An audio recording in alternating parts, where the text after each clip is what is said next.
我哋堅信，工作不僅只係謀生嘅途徑，更加係實現自我價值嘅旅程。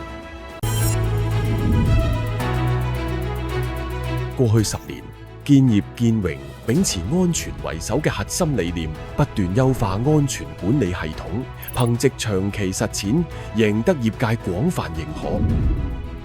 並榮獲多項行業權威獎項，包括東德地盤嘉許計劃金獎、建造業安全獎勵計劃金獎、土木工程拓展署工地安全金獎、優質公共房屋建造及保養維修大獎、港鐵物業工程部安全承建商獎。呢啲榮譽見證咗我哋對安全嘅堅定承諾，更驅使我哋以更高標準守護每位員工嘅安全。用經驗分享為核心，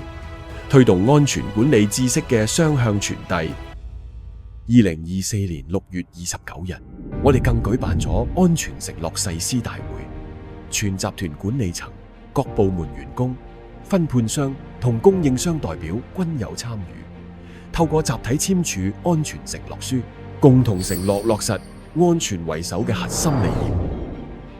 我哋透過更具感染力嘅影視媒介，製作咗2部非一般嘅安全微電影。影片結合真實案例與工地場景，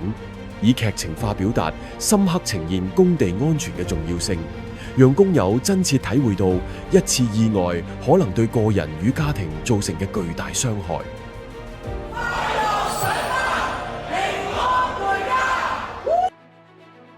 集團專屬 AI 團隊研發嘅實時安全監測系統，可自動識別工友未規範佩戴安全裝備、違規進入危險區域等行為，並即時發出風險預警。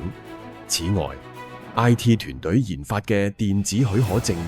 大大簡化並加速咗需重點監控工序嘅審批流程，確保每道工序嚴格符合安全標準，